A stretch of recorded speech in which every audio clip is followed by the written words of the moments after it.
ఒక ఊర్లో ఒక రైతు నివసించేవాడు. ఆ రైతు చాలా బద్ధకస్తుడు. అతనికి 2 పనులు ఉండేవి: తినడం, పడుకోవడం. అతని భార్య పేరు వసంతి. తను చాలా కష్టపడి పనిచేసేది. తన సంపాదనతోనే వాళ్ళ ఇల్లు గడుస్తూ వచ్చేది. ఊరి నాయనో, ఈ మనిషి ఎంతగా నిద్రపోతున్నాడు. నేను భోజనం తీసుకొచ్చాను, లేచి తినండి. భోజనం తెచ్చావా? ఇవ్వు. కడుపులో ఎలుకలు పరిగెడుతున్నాయి. ఖాళీ కడుపుతో ఎవరైనా ఎలా పనిచేయగలరు? నువ్వే చెప్పు. చేది ఇలా ఇవ్వు నాకు. ఇదిగోండి, మీకెంతో ఇష్టమైన క్యారెట్ హల్వా చేశాను. అలాగే వేడి వేడి పూరీలు కూడా ఉన్నాయి. త్వరగా తినేసి పొలంలో పని చేయడానికి బయలుదేరండి. ఇదిగోండి. ముందు నేను కడుపు నిండా భోజనం చేస్తాను, ఆ తర్వాత పని చేయడం గురించి మాట్లాడదాం.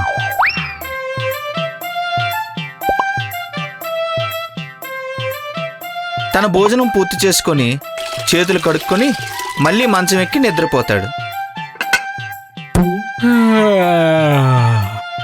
ఇవాళ నాకు అసలు నిద్ర తీరలేదు. అందుకని నేను మళ్ళీ పడుకొని నిద్రపోతాను. కడుపు నిండా తిన్న తర్వాత చాలా బాగా నిద్ర వస్తుంది.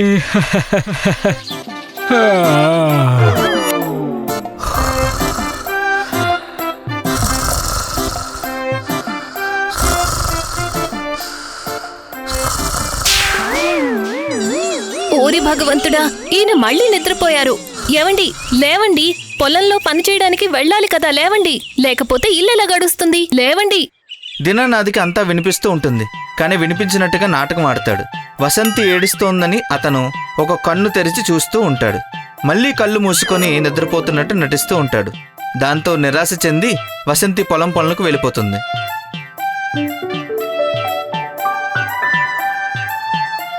నిద్రపోయి లేస్తే ఎంత బాగుంటుందో దాని గురించి నాకు మాత్రమే బాగా తెలుసు. నేను నా నిద్రని ప్రశాంతంగా తీర్చుకుంటాను.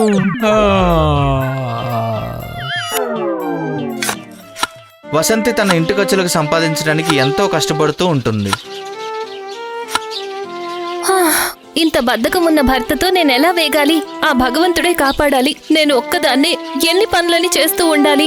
ఇల్లు, పొలం పనులు అన్నీ నేనే చూసుకుంటున్నాను. నాకు ఓపిక ఉన్నంత వరకే కదా నేను ఏ పనైనా చేయగలను. ఎంతైనా ఆడదాన్ని, ఏం చెయ్యాలి?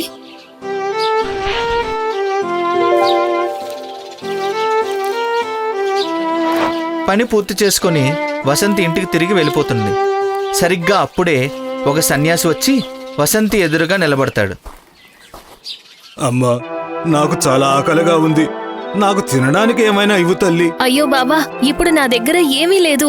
కానీ మీరు నాతో ఇంటికొస్తే మీకు తినడానికి ఏవైనా ఇస్తాను. సరేనమ్మా, పద. నేను నీతో పాటు ఇంటికి వస్తాను. నాకు నువ్వు తినడానికి ఏమైనా పెడితే చాలు. కానీ దానివల్ల నీకు ఎటువంటి ఇబ్బంది ఉండదు కదమ్మా. అసలు మీరేమంటున్నారు బాబా? మీరు మా ఇంట్లో అడుగు పెడితే మా ఇల్లు పావనమవుతుంది. అదీ కాకుండా మీరు నా చేతి వంటను తింటారు అంటే అంతకంటే మంచి విషయం ఇంకే ఉంటుంది బాబా. పదండి, నాతో పాటు రండి. రండి.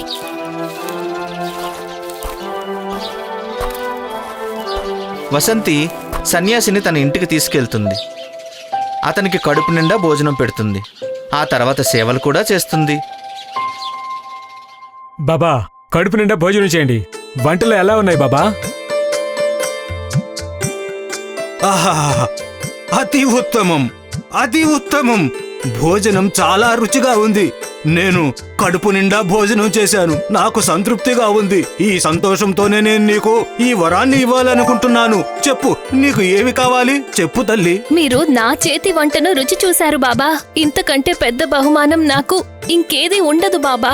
లేదు బాబా, నేను మీ నుండి ఇంకేమీ ఆశించడం లేదు. మీ సంతోషమే నా సంతోషం బాబా. సరే బాబు, నువ్వు చెప్పు, నీకు ఏం కోరిక ఉంది? బాబా, నాకొక పనివాడు కావాలి. అతను నేను చేయాల్సిన పనులన్నీ చేసేయాలి. ఏంటి, నీకు కావాల్సింది ఇంతేనా? సరే సరే, తథాస్తు. కానీ నేను నీకు ఒక విషయం చెప్తున్నాను. నేను నీకు ఎవరినైతే పనివాడిని ఇస్తానో అతనితో నువ్వు 24 గంటలు పని చేయిస్తూనే ఉండాలి. అతనికి నువ్వు పని ఇవ్వకపోతే అప్పుడు అతను నిన్ను తినేస్తాడు బాబు. గుర్తుపెట్టుకో, మర్చిపోవద్దు. సరే సరే, మా ఇంట్లో ఎంత పని ఉందంటే ఒక పని అయ్యాక నేను అతనికి ఇంకో పని అప్పగిస్తాను. సరే సరే, మరి నేను ఇక వెళ్తాను. ఒక రాక్షసుడు మీ ఇంటికి వస్తాడు. అతనే ఇక నీకు పనివాడు.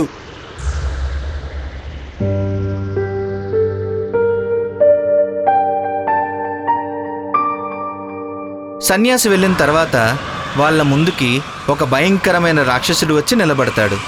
వాళ్ళిద్దరూ ఆశ్చర్యపోతారు. అరే, ఇతనెవరు?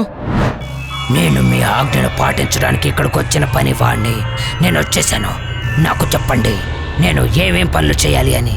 సరే, మా ఇంటి చుట్టుపక్కల అంతా చాలా మురికిగా ఉంటుంది. నువ్వు అదంతా శుభ్రం చేయి. త్వరగా వెళ్ళి శుభ్రం చేయి. తమరి ఆజ్ఞ యజమాని. తర్వాత ఏం పని చేయాలో ఇప్పుడే ఆలోచించండి. ముందు నీకు చెప్పాను కదా, ఆ పని పూర్తి చేయి. నేను నీకు రోజంతా ఏదో ఒక పని చెప్తూనే ఉంటాను. అన్నీ ఆలోచించి పెట్టుకున్నాను. అంతవరకు నేను కాస్త నిద్రపోవాల్సి ఉంటుంది. బాగా అలసిపోయాను. చాలా నిద్ర వస్తుంది.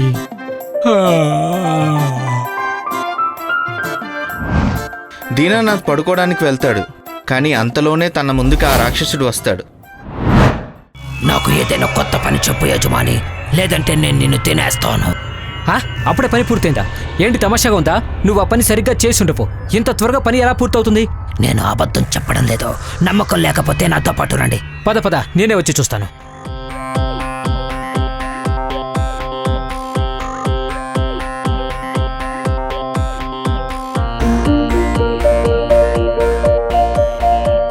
చూడండి యజమాని, నేను అస్సలు అబద్ధం చెప్పను.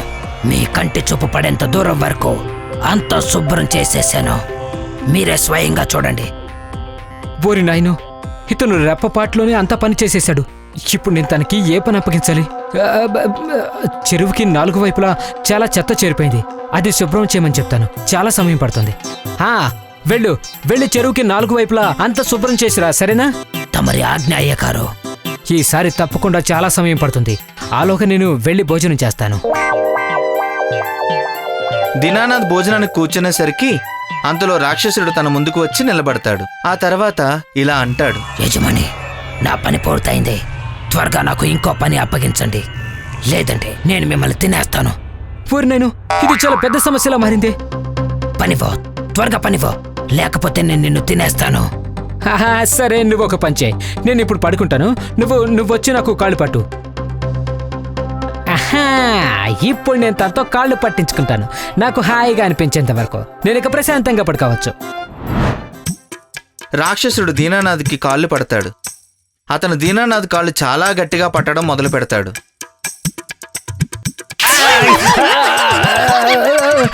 నాయనో, చాలా గట్టిగా నొక్కేశాడు. అయ్యో భగవంతుడా, నాకు చాలా నొప్పిగా ఉంది. అరే, నువ్వెందుకు ఊకినట్టు అలా పడుతున్నావు? ఏం చేస్తున్నావు? కాస్త నెమ్మదిగా నొక్కు. అమ్మా, ఏం చేస్తున్నావు? ఓరి భగవంతుడా, నా ఎముకలన్నీ విరిచేస్తున్నావు నువ్వు. ఓరి దేవుడా, ఇక చాలు, ఆపు, చాలు. వసంతి నీకు నవ్వొస్తుందా? నవ్వకపోతే మరి నన్ను ఇంకేం చేయమంటారు? మీకు ఎటువంటి పనివాడు దొరికాడంటే అతనికి పని చేయడం తప్ప ఇంకేమీ తెలీదు. ఇప్పుడు మీరు తనకి పనివ్వలేదు అంటే తను మిమ్మల్ని మింగేస్తాడు. ఈ సమస్యను మీరే కోరి తెచ్చుకున్నారు. వసంతి, ఇక చాలు, వీడిని ఆపమని చెప్పు. నేను అలాగే ఆగమని తప్పకుండా చెప్తాను. కానీ ఒక్క షరతు. చెప్పు, ఏంటా షరతు? నేను ఈ షరతులన్నింటినీ ఒప్పుకుంటాను. షరతు ఏంటంటే ఇక మీదట మీ పనులన్నీ కూడా మీరే స్వయంగా చేసుకోవాలి. చెప్పండి, దీనికి ఒప్పుకుంటారా? అలాగే నేను ఒప్పుకుంటున్నాను. నా పనులన్నీ నేనే చేసుకుంటాను. ఇలా చూడు, ఆయన కాళ్ళు పట్టడం ఆపేయి. ఆపేశారు యజమాని. నాకు ఏదైనా కొత్త పని చెప్పండి యజమాని, లేకపోతే నేను మిమ్మల్ని తినేస్తాను. సరే, నేను నీకొక పని చెప్తాను. వెళ్ళు. ఇంటి బయట నా కుక్క పిల్ల ఒకటి కూర్చునుంది. దాని పేరు మోతి. నువ్వెళ్ళి దాని వంకర తోకని తిన్నగా చెయ్యాలి. తప్పకుండా యజమాని. అరే వసంతి, నువ్వు తనకి ఏ పని చెప్పావు? దాన్ని తను ఒక్క క్షణంలో పూర్తి చేసుకొని వస్తాడు. మీరు అస్సలు కంగారు పడకండి. తను జీవితాంతం కష్టపడినా కూడా మోతీ తోకను మాత్రం తిన్నగా ఉంచలేడు. కుక్క తోక ఎప్పుడన్నా వంకర లేకుండా ఉంటుందని విన్నారా? అవునవునవును, నువ్వు చెప్పింది నిజమే. కుక్క తోక ఎప్పటికైనా సరే తిన్నగా ఉంటుందా?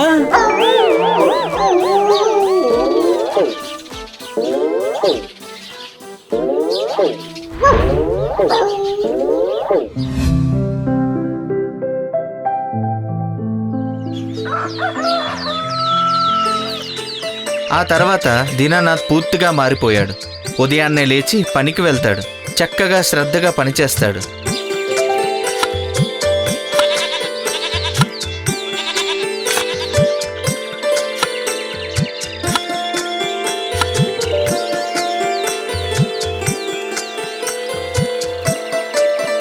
వసంతి ఇంట్లో వంట చేస్తుంది.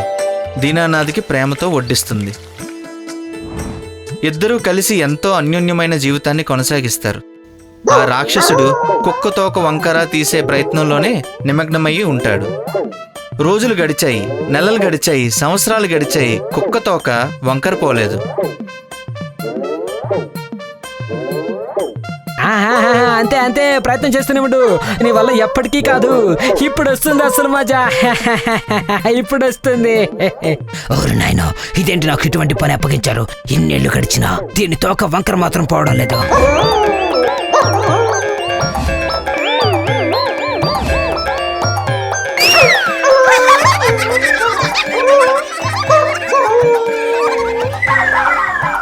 ఇప్పుడు వస్తుంది అసలు మజా. ఆగు, నిన్నే ఆగు, ఆగుమంటుంటే.